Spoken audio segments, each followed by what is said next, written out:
Wish this never ends.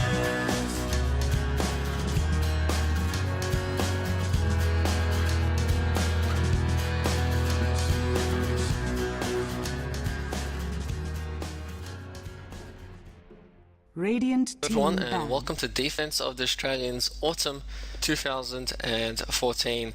This is our first game here between Immunity and Tolerance Fan Club Association for our round of 16 bracket. I'm Zalaf, I'm joined by Dodo Yoshi. How you doing tonight?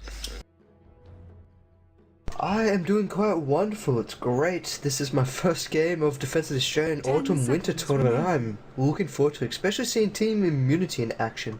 5 seconds remaining. Yeah, they were the winners of the summer tournament, so they're certainly the favourites to go far at the very least. And yes, of course, they have had a name change. Last season they were called March of Massacre, and this time around they're called Immunity. Did got that sponsorship. Congratulations to them on that. But yeah, quite interested to see them play. It's been a while since we've really seen them much. There's been a few tournaments which they've participated in since the last defense season, but yeah, great to see them back, and quite excited to get into this game number one. And speaking of this game, we do have the bans are underway. We've got the Nature's Prophet and Invoker have been taken down by Tolerance Fan Club Association. Already my first botch of the game. A few seconds into it through the cast, and Lycanthrope being taken down by Immunity Dota. Yeah, so nothing too surprising. Nature's Prophet does still get banned at quite a bit. Not always a first ban, gotta say. Usually he'll probably get past the first pull, especially since AA is so popular as a ban. Batrider's grown in popularity as well.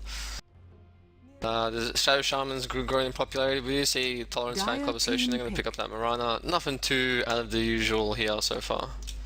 Nature's Prophet these days are more the situational bans where your team doesn't like going up against a certain playstyle. So it feels as if Tolerance Fan Club, they do not want to go up any kind of pushing style. They've taken out the Invoker, which is just a ridiculous hero currently, in my opinion. I would like to see a little bit of a nerf come to him. I think his Wex is just too strong at the moment, but that's my opinion. And Batrider on Immunity Dota, they might be going for a 4 Protect 1, because Batrider is generally one of those heroes that will pick your strongest hero, take him out of the action, you kill him off fast, even with that BKB. So I wouldn't be too surprised if Immunity do go for this 4 Protect 1 route. Yeah, potentially. Obviously, there's a Pudge. That's not too surprising. If anyone's familiar with, if people are familiar with Immunity, they know that Balls is an excellent Pudge player. He's done it in finals of tournaments where he's just picked up this hero. He's completely legit, so don't be too surprised with this pick. Best Pudge AU. I mean, he's ridiculous. He's so much fun to watch. I mean, he not only grabs all the levels he requires, he jumps around the lanes like there's no tomorrow. Like, he could be in one spot, insert in the next lane. He's got 2 kills from 2 different lanes, top and bottom lane, then he'll be back into the mid lane to recover the next creep wave. It's ridiculous. I absolutely enjoy watching his play. But Tolerance Fan Club, they're going for a scary lineup themselves. However, I mean, you have the Mirana. She's got good initiation and disengage potential of that Moonlight Shadow, but then her arrow lined up with the Shadow Shaman in a potential tri-lane with the Mirana being that carry role could be very scary, and Immunity could be in a little bit of trouble if they do not pick correctly. 5 seconds remaining. That's a very good point. Even as a support though, even if they go with the Mirana support, they certainly can do. Many teams do like to play it. Still works well because it means that this Mirana and Shadow Shaman can be a roaming combination of heroes as well. You know, they can move into mid, set up some nice ganks with the Hex, the Shackles, the Arrow, stuff like that. So this Mirana, sure, we see her as a carry, or at the very least a semi-carry quite often these days, but it's not always the role that she gets picked in, and it does mean that Tolerance Fan Club Association, they do have a little bit of versatility with this lineup. We do see the Clink Span and the Tinker as well. Tinker, amazing anti-push, and it makes sense that they banned that out considering they picked up the Shadow Shaman. And Clink's amazing push hero. Those searing arrows absolutely decimate towers. And I mean, they're bound to Dazzle, nothing too surprising, once again a common pick. And you know, Dazzle can be quite annoying if you've got a Pudge on your side, just because if you land a good hook, if you've got the Dismember, and then there's a Shallow Grave, well, you might lose a kill there. Luna gets banned out as well. Once again, I'm not too surprised with that because of the Shadow Shaman. Luna's a very strong pushing hero as well. Not to mention she gets very tanky later on. At the moment, Toad's fan club do not have the tankiness. They're fairly squishy heroes, which Pudge is gonna love, no matter who you're going up against. But Toad's fan club, I think they're going to be trying to get it as fast as possible. I mean, as you've pointed out, they're going for this pushing style. They're going to push immunity at the start of the game. If you can keep them down and out, or if you can try and slow down immunity's gradual progression, as we've seen plenty of times in the past, immunity has such a strong mid game, and they just can't be taken from there. The only times we can see immunity get pressured are at the start of the game. And Torrent's fan club, they may know this, they may not, it might be just their style, but being able to hit immunity hard and fast at the start of the game can reduce a lot of the map presence Pudge will have available to him, because if he can't TP underneath these towers, or they do not have the vision because they do not have the towers and safety to put that vision up, immunity, they could self-destruct here.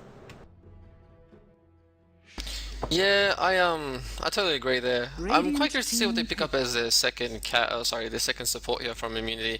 The Nyx Assassin is still in the pool, and I know Risk, his favorite hero used to be Nyx Assassin. I'm not sure if it still is, but yeah, it's still a popular hero in the current meta, and he certainly plays an amazing Nyx Assassin. So I wouldn't be too surprised if we see that. Although based on the draft so far, most likely it's going to be Rubik Risk this game. Shadow Fiend gets picked up as well. Very strong hero if he's able to get some of that farm.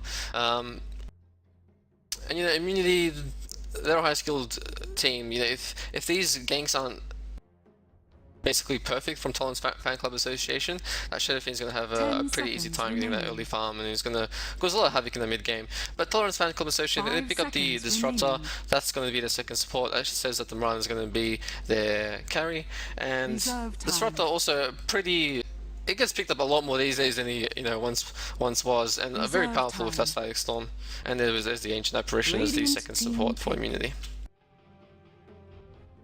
One problem that Team Immunity do have is a little bit of lack of lockdown here, and this would go in favour of Tolerance Fan Club. I mean, at the moment, all you really have is Pudge with his Devour and the Cold Feet coming from AA, which you can't necessarily rely on. I mean, there is a Rubik Lift, and I completely browsed past that, but that can work wonders as well for the AA. But is one reliable stun from the Rubik going to be enough for Immunity Dota? Well, I think it's the thing about the telekinesis is you can always drop it down on multiple heroes at the same time, getting that little bit of extra stun. And certainly these guys know how to utilize the telekinesis very effectively. And as you said, it can work incredibly well with the Cold Feet. So it's true that they don't have the most amazing of lockdowns, especially with Pudge sort of having to rely on the hook first, but at the same time, it's not too bad, and there's still another hero they can pick up. I mean, Centaur's still not banned out. I wouldn't be too surprised if we see a Centaur pick up. 10 seconds remaining. Oh, Centaur. I'm absolutely loving Centaur at the moment. The mobility he offers to your team would be a little bit scary, but Torrent's Fan Club, I'm loving this Disruptor pickup purely because that silence and any kind of initiation. Pudge gets a Blink Dagger, just glimpse him away. Shadow Fiend, if he decides to pick up a Blink instead of going for that, what's it called? Shadow Blade route, you can put him out of action as well. Not to mention, early on, that glimpse allows a lot of aggression. If you were playing even a little bit out of position for the last 4 seconds, he's going to put you back and you're going to die. I mean, you're looking at this aggression coming out. You got a Shadow Shaman, that'll lock you in place. There's nowhere you're going to go. Marana, which could be a possibility in that lane, will take you down. And Viper, he's going to make anyone who's out of position pay just a little bit. Once he grabs one poison stack on you, there's no way of getting away from him. Unless you're Pudge, you generally can't man up to that. Dire team pick. Pretty much. I gotta say, Immunity Dota, they banned out the Timbersaw, which to me revealed that they want to pick that Centaur, and Tolerance Fan Club Association, they did ban it out. Timbersaw is a great hero that goes up against the Centaur due to the Whirling Death. It's just really good. It also works well against the Pudge just because of the 15% primary stat loss. Absolutely decimates strength heroes. But I actually just wanted to mention something, that Disruptor, even if Pudge lands a hook, a nice Disruptor glimpse can actually save a hero. I'm pretty sure you can glimpse back allies, and correct me if I'm wrong, but I mean, you usually do see it on enemies, but yeah, if they can use that defensively as well. Radiant team Unfortunately, there's only enemy heroes. It's so Really? you can only use it. Yeah, it's Oh, always it been is too. unfortunate. My bad. My bad. It'd be too strong if you could use it on allies. It's like, oh damn, our allies got our position, ponk straight back home or wherever they're from. I saw you could at one point, but maybe I'm picking Dota one day, so... It's been a while since I played this Well, one, I gotta say.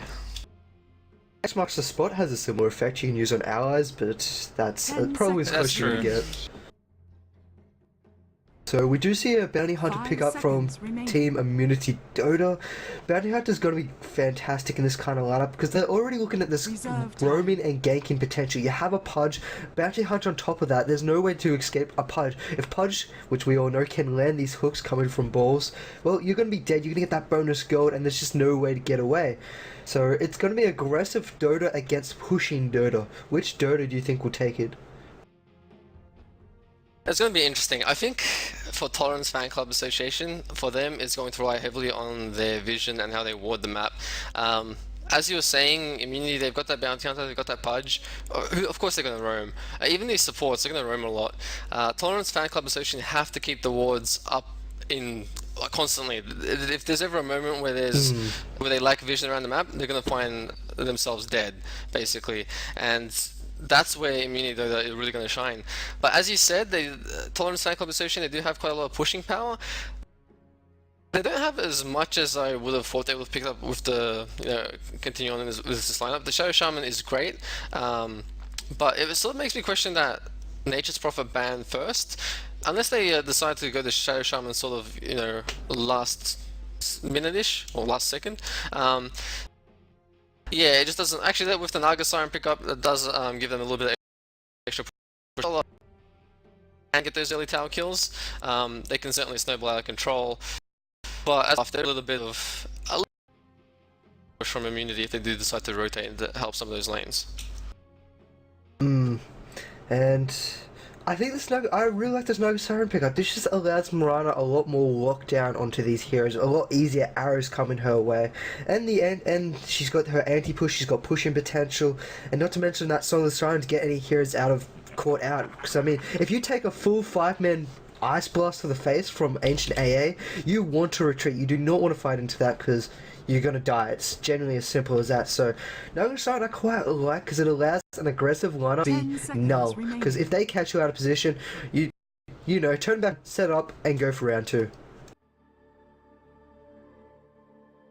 Pretty much, and I guess we'll introduce the teams now. On the side of Torrance Fan Club Prepare for Association, battle. we do have Unicorn on the Viper, we have Snaggle on the Naga Siren, Too Easy for Tolerance is on the Disruptor, we do have Toll on the Mirana, and last but not least, we've got Dyslexia on the Shadow Shaman.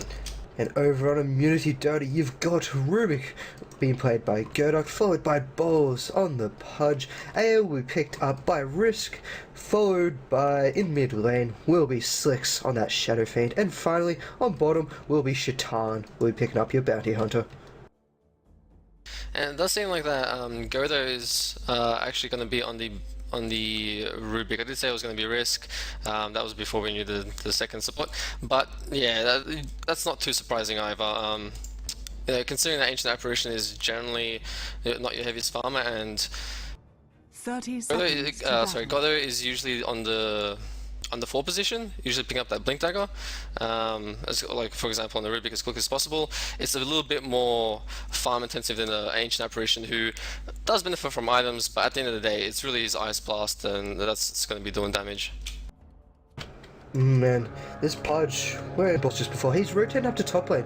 Do you really feel as if he should be the safe lane farmer with the 2 supports battle helping him out, or do you begins. think he could hold his own, pick up a little bit of farm, and maybe the supports try and rotate faster on, maybe at the start of the game, try and find an early level 1 kill on this Viper? Because if you can shut down this Viper and his early points in both that corrosive skin and his toxic poison, you could slow him down for your Shadow Fiend to take that early advantage, which he's going to desperately need. Because he's very fragile against a Viper. Viper just has to throw out a few little bits of harassment, especially while Slicks has no damage on his name, and, well, then this Viper could just walk all over the top of Shadow Fiend for the next 10 minutes.